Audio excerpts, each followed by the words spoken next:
देखो क्वेश्चन क्या कह रहा है, क्वेश्चन कह रहा है कि p पदों का योगफल बताओ समांतर श्रेणी का, और हमें nवां पद दिया है an बराबर 3n-1, तो हमें p पदों का योगफल बताना है। कैसे करेंगे?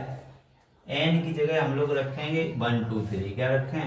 n बराबर 1 2 3 डॉट डॉट रखने पर तो 1 रखेंगे तो पहला पद मिलेगा, है ना।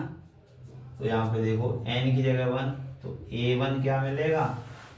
3 गुणा 1 माइनस 1, तो 3 एकम 3 माइनस 1 क्या मिला? 2 मिला। n बराबर 2 रखो तो a2 हो जाएगा। क्या हो जाएगा? a2 हो जाएगा। तो यहाँ पे 3 और 2 माइनस 1, तो 3 दूनी 6, 6 में से 1 घटाया 5, तो दूसरा पद क्या मिला? 5 मिला। इसी तरीके से यहाँ 3 रखें, a3 क्या हो जाएगा? 3 गुणा और n की जगह 3 माइनस 1, 3 तिरका 9, 9 माइनस 1 8। तो हमें AP क्या मिल गई? AP हमें मिल गई 2, 5, 8, ऐसे ही मिल गई, है ना। तो हम यहाँ से क्या निकाल सकते हैं? पहला पद A क्या होगा? 2, D क्या होगा? 5 माइनस 2, 5 माइनस 2 कितना हो जाएगा? 3। A पता चल गया, ठीक है, और क्या पता चल गया? D पता चल गया।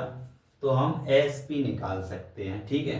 पहले हम लोग फॉर्मूला लिखेंगे n पदों का योगफल। समांतर श्रेणी के n पदों का योगफल क्या होता है?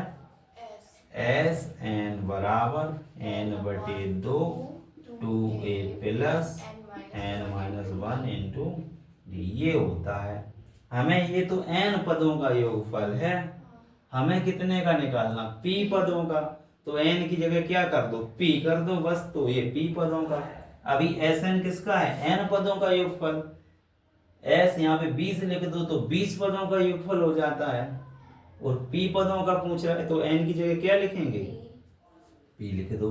तो p पदों का तो sp बराबर यहाँ क्या? p/2 2 a की जगह 2 प्लस यहाँ पर p-1 और d की जगह 3।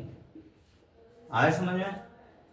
बस थोड़ा सॉल्व करना है। sp बराबर p में तो भाग लगेगा नहीं, तो p/2, 2 दूनी 4, 3 का गुणा करो तो 3p -3, ठीक है। और सॉल्व करो, sp बराबर p/2, 4 माइनस 3 कितना हो जाएगा? 1। तो यहाँ बचेगा 1, 3p पहले लिख लो, 3p प्लस 1 बचेगा। इसको थोड़ा और सही से लिख दो, sp बराबर p/2 और 3p + 1। ये भी आंसर हो सकता है। अगर ये आंसर ना हो तो p का अंदर गुणा कर दो, तो क्या हो जाएगा? sp बराबर 3p² है ना, और यहाँ क्या हो जाएगा? Plus p/2। ऐसा हो सकता है या फिर ऐसा भी हो सकता है। क्या? 1/2 कॉमन रखो तो क्या हो जाएगा? 3p² + p।